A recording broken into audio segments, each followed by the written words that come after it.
ಧರ್ಮಸ್ಥಳದಲ್ಲಿ ತನಿಖೆಯಾಗದ ಅತ್ಯಾಚಾರ, ಕೊಲೆ, ಅಸಹಜ ಸಾವು ಮತ್ತು ನಾಪತ್ತೆ ಪ್ರಕರಣಗಳಲ್ಲಿ ನ್ಯಾಯ ಮತ್ತು ಧರ್ಮಕ್ಕಾಗಿ ಆಗ್ರಹಿಸಿ ಡಿಸೆಂಬರ್ 16ರಂದು ಬೆಳ್ತಂಗಡಿಯಲ್ಲಿ ನಡೆಯಲಿರುವ ಮಹಿಳಾ ನ್ಯಾಯ ಸಮಾವೇಶ ಮತ್ತು ಜಾಥಾಗೆ ಜಿಲ್ಲೆಯ ಮಹಿಳೆಯರು ನೈತಿಕ ಬೆಂಬಲ ನೀಡುತ್ತಿರುವುದಾಗಿ ಪ್ರಗತಿಪರ ಚಿಂತಕ ವಕೀಲ ಬಿಟಿ ವಿಶ್ವನಾಥ್ ತಿಳಿಸಿದರು. ಸುದ್ದಿಗೋಷ್ಠಿಯಲ್ಲಿ ಮಾತನಾಡಿದ ಅವರು, ನಾಡಿನಾದ್ಯಂತ ಮಹಿಳೆಯರು ಈ ಸಮಾವೇಶವನ್ನು ಬೆಂಬಲಿಸಿ ಭಾಗವಹಿಸಲಿದ್ದಾರೆ. ಈ ಮೂಲಕ ಅಲ್ಲಿನ ಮಹಿಳೆಯರ ಮೇಲಿನ ಅತ್ಯಾಚಾರ, ಕೊಲೆಗಳ ಪ್ರಕರಣದ ಸಮಗ್ರ ತನಿಖೆಗೆ ಆಗ್ರಹಿಸಲಿದ್ದಾರೆ ಎಂದರು. ಈ ಅಪರಾಧ ಪ್ರಕರಣಗಳ ಕಾರಣ ತಿಳಿಯಲು ಯಾವ ರಾಜಕೀಯ ಪಕ್ಷಗಳು ಏಕೆ ಕ್ರಮ ವಹಿಸುತ್ತಿಲ್ಲ? ಧರ್ಮದ ಹೆಸರಿನಲ್ಲಿ ವೋಟ್ ಬ್ಯಾಂಕ್ಗಾಗಿ ರಾಜಕೀಯ ಪಕ್ಷಗಳು ಸುಮ್ಮನಿವೆ ಎಂದು ಆರೋಪಿಸಿದರು. ಅಂದು ಬೆಳಿಗ್ಗೆ 10 ಗಂಟೆಗೆ ಬೆಳ್ತಂಗಡಿಯ ಮಾರಿಗುಡಿಯಿಂದ ತಾಲೂಕು ಕಚೇರಿವರೆಗೆ ಪ್ರತಿಭಟನಾ ಮೆರವಣಿಗೆ ನಡೆಯಲಿದೆ. ಅದರಲ್ಲಿ ರಾಜ್ಯಾದ್ಯಂತ ಆಗಮಿಸುವ ಸಾವಿರಾರು ಸಂಖ್ಯೆಯ ಮಹಿಳೆಯರು ಪಾಲ್ಗೊಳ್ಳಲಿದ್ದಾರೆ. ಜಿಲ್ಲೆಯಿಂದ 50ಕ್ಕೂ ಹೆಚ್ಚು ಮಹಿಳೆಯರು ಪಾಲ್ಗೊಳ್ಳುವರು ಎಂದು ಇದೇ ವೇಳೆ ತಿಳಿಸಿದರು. ಡಿಸೆಂಬರ್ 16ಕ್ಕೆ ಕರ್ನಾಟಕದ ಮಹಿಳೆಯರು ಬೆಳ್ತಂಗಡಿಗೆ ಜಾಥಾ ಹೊರಟಿದ್ದಾರೆ ನ್ಯಾಯ ಕೇಳೋದಕ್ಕೆ. ನಿಮಗೆಲ್ರಿಗೂ ಗೊತ್ತಿರೋವಂಥ ವಿಚಾರ ಇದು. ಅಲ್ಲಿ ವೇದವಲ್ಲಿ ಅನ್ನೋರು ಕೊಲೆ ಆಯಿತು, ಪದ್ಮಲತಾ ಅವ್ರ ಕೊಲೆ ಆಯಿತು, ಸೌಜನ್ಯ ಕೊಲೆ ಆಯಿತು, ಯಮುನಾ ಮತ್ತು ಯಮುನಾ ಸಹೋದರ ನಾರಾಯಣವರ ಒಟ್ಟಿಗೆ ಜೋಡಿ ಕೊಲೆ ಆಯಿತು. ನೂರಾರು ಕೊಲೆ ಅತ್ಯಾಚಾರಗಳು ಆಗಿದ್ದಾವೆ. ಅದನ್ನು ಯಾರು ಮಾಡಿದವರು ಯಾರು? ಆರೋಪಿ ಯಾರು ಹಾಗಾದರೆ ಅಂತ ಪ್ರಶ್ನೆ ಮಾಡಿ ಈ ಜಾಥಾ, ಮಹಿಳಾ ಜಾಥಾ ಹೊರಟಿದೆ.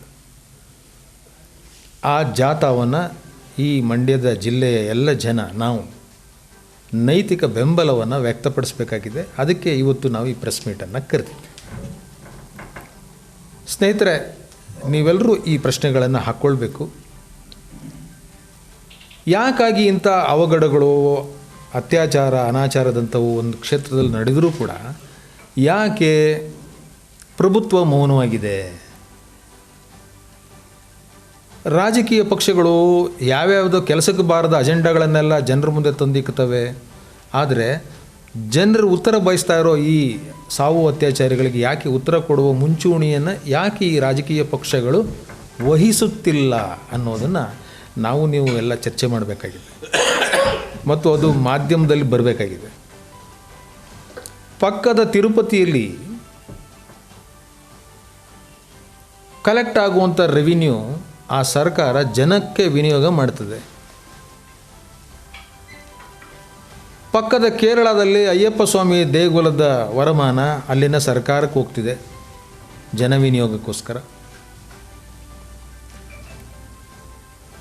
ಅಲ್ಲೆಲ್ಲೋ ಇನ್ನೊಂದು ದೇಶಕ್ಕೆ ಹೋಗೋಣ ಬೇಕಾದರೆ ಆ ವ್ಯಾಟಿಕನ್ ಸಿಟಿಗೆ ಹೋಗಿ ಅಲ್ಲಿದ್ದು ಕೂಡ ಅಲ್ಲಿ ಸರ್ಕಾರ, ಮೆಕ್ಕಾಕ್ಕೆ ಹೋಗಿ ಅಲ್ಯಾವುದೋ ಸರ್ಕಾರ ಅಲ್ಲಿ ಬರೋ ರೆವಿನ್ಯೂನ ಜನ ವಿನಿಯೋಗಕ್ಕೆ ಬಳಸುತ್ತೆ. ನಾವು ಯಾಕೆ ನಮ್ಮ ಸರ್ಕಾರಗಳು ಸುಮ್ಮನಿದ್ದಾವೆ? ಯಾವುದೋ ಒಬ್ಬ ವ್ಯಕ್ತಿಗೆ ಅಥವಾ ಒಂದು ಕುಟುಂಬಕ್ಕೆ ಸಮಾನಾಂತರ ಸರ್ಕಾರ ನಡೆಸೋದಕ್ಕೆ, ಸಮಾನಾಂತರ ಸಂವಿಧಾನವಾಗಿ ಕೆಲಸ ಮಾಡುವುದಕ್ಕೆ ಯಾಕೆ ನಾವು ಅವಕಾಶವಿತ್ತು ಸುಮ್ಮನಿದ್ದೀವಿ? ಯಾಕೆಂದರೆ ಅವ್ರ ಕೈಲಿ ಅದನ್ನು ನಿಭಾಯಿಸೋಕ್ಕಾಗದೇ ಇರೋದ್ರಿಂದನೇ ಈ ಪ್ರಶ್ನೆಗಳಿಗೆ ಪ್ರಭುತ್ವ ಉತ್ತರ ಕೊಡಲಿಕ್ಕಾಗ್ತಿಲ್ಲ. ಧರ್ಮದ ಹೆಸರಿನಲ್ಲಿ ಇವರ ಇಂದಿರೋ ವೋಟ್ ಬ್ಯಾಂಕಿಗೆ ಹೆದರಿ ಈ ರಾಜಕೀಯ ಪಕ್ಷಗಳು ಮೌನ ವಹಿಸಿ ತಿಪ್ಪೆ ಸಾರಿಸ್ತಿದ್ದಾವೆ ಅನ್ನೋದು ನಮ್ಮ ಅಭಿಮತ. ಇವತ್ತು ರಾಜ್ಯದ ಮಹಿಳೆಯರು ಈ ಸಾವಿಗೆ ಪ್ರಭುತ್ವ ಉತ್ತರ ಹೇಳಬೇಕು. ಯಾರು ಇದನ್ನು ಮಾಡಿದವರು? ನಮ್ಮ ಪತ್ರಕರ್ತರ ಕಾಂಪೌಂಡಲ್ಲಿ ಯಾವ್ದಾದ್ರು 2 ಮರ್ಡರ್ ಆದರೆ ಯಾರು ಉತ್ತರ ಕೊಡಬೇಕು? ಪತ್ರಕರ್ತರ ಸಂಘದ ಅಧ್ಯಕ್ಷ ನಂಗೆ ಗೊತ್ತಿಲ್ಲ ಅಂತ ಮೌನವಾಗಿರೋಕ್ಕಾಗತ್ತಾ? ಸರ್ಕಾರ ನೋಡ್ಕೊಳ್ತಾ ಗೊತ್ತಿಲ್ಲ ನನಗೆ ಅನ್ನೋಕ್ಕಾಗತ್ತಾ? ಹೀಗೆ ನಾವು ಇಂತಹ ನೈತಿಕ ಪ್ರಶ್ನೆಗಳನ್ನು ಎತ್ತಬೇಕಾಗಿದೆ. ರಾಜ್ಯದ ಮಹಿಳೆಯರು ಧೈರ್ಯ ವಹಿಸಿ ಇವತ್ತು ಇಂಥ ಒಂದು ಚಲೋನ ಪಾದಯಾತ್ರೆಯನ್ನು ಕೈಗೊಂಡಿದ್ದಾರೆ ಬೆಳ್ತಂಗಡಿಗೆ. ಅದನ್ನು ಈ ಮಂಡ್ಯದ ಜಿಲ್ಲೆಯ ಜನತೆಯ ಪರವಾಗಿ ನಾವು ಸಪೋರ್ಟ್ ಮಾಡೋದಕ್ಕೆ ಕೇಳ್ಕೊಳ್ತಾ ಇವತ್ತು ಈ ಪ್ರೆಸ್ ಮೀಟನ್ನು ಕರೆದಿದ್ದೀವಿ. ಈ ಕುರಿತು ನನ್ನ ಉಳಿದ ಸ್ನೇಹಿತರು ಮಾತಾಡ್ತಾರೆ, ದಯವಿಟ್ಟು ಅವರು ಕಿವಿಗೊಡಿ ಅಂತ ಕೇಳ್ಕೊಳ್ಳಿ. ಗೋಷ್ಠಿಯಲ್ಲಿ ಪ್ರಗತಿಪರ ಚಿಂತಕ ಜಿಟಿ ವೀರಪ್ಪ, ಜಾಗೃತಿ ಕರ್ನಾಟಕ ಸಂಘಟನೆಯ ನಾಗೇಶ್, ಜನಶಕ್ತಿಯ ಸಿದ್ದರಾಜು, ಬಿ ಕೃಷ್ಣಪ್ರಸಾದ್, ವಕೀಲ ಕಿಶೋರ್ ಇದ್ದರು.